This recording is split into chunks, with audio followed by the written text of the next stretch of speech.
The last article I wanted to talk about was, well, there's still a couple actually, but I'll briefly talk about a couple of others, but mainly the great Sandow again.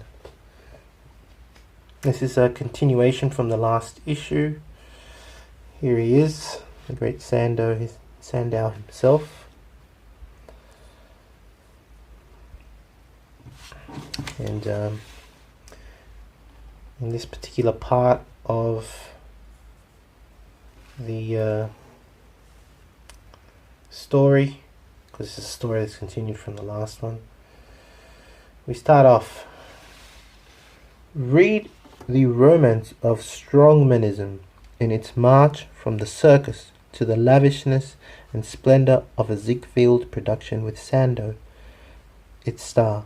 Read Sandow and his trip to Paris to find work as an artist model, and of his meeting with Francis, a circus man, whom together pooled the talents and formed a pantomime show. So yeah, Sandow now, there he is, aged 25, with a 200-pound dog he called Sultan. Interesting. So yeah, him and Professor Attila resumed their partnership, the story tells. But then Sandow travels to Paris, tramping the streets for 3 days, until he visited Monsieur Croc, a famous sculptor, and almost forced himself into the sculptor's house. He was a very famous sculptor. After modelling for Mr. Croc, he secured a position with the Académie des Beaux-Arts, the beautiful arts, basically. He later joined a circus with strongman acts. For example, this continues all the way to the end.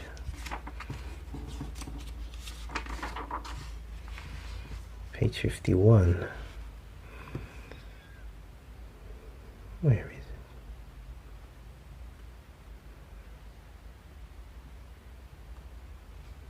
The strongman. There it is.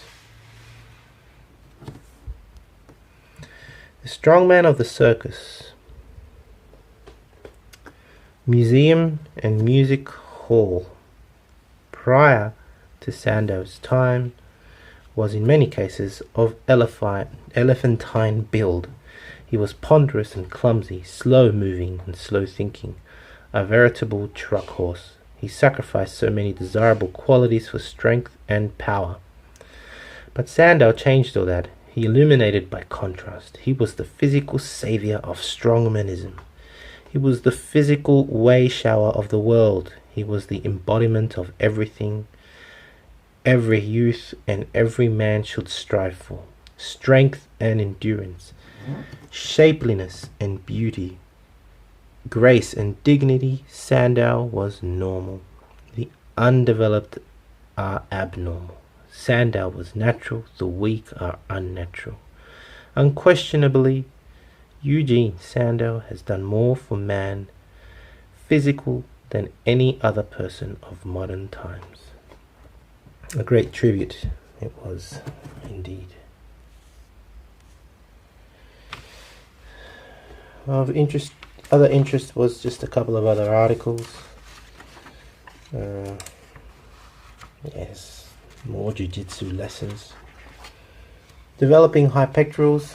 The introduction, basically. Look at that incline bench back then. It was self-made. But basically, to use dumbbells to do the dumbbell incline press at a 45-degree angle to develop high pectorals was one of those articles which we are all aware of nowadays. And the lifting radar. This is a rather somber article.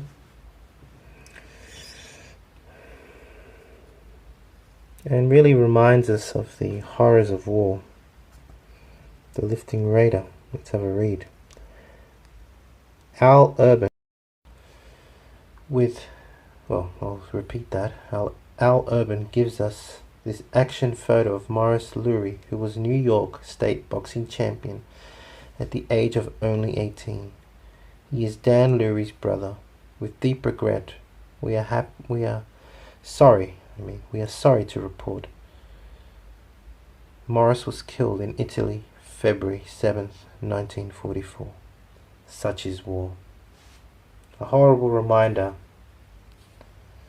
of the times that this was written, and how even some great athletes can just pass away because of war.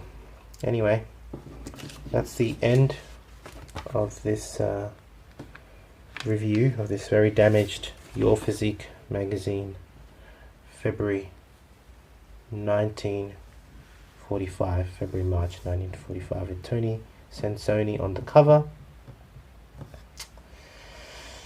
And I hope you enjoyed it. I'll be doing another video soon. If you have any comments, please leave your comments. If you like the video, please give a like. Subscribe if you're really into these videos. And let me know if you're also interested in me reviewing other magazines. And if you'd like to donate magazines, please let me know. I am missing quite a few. Thank you very much. Have a good one. Bye.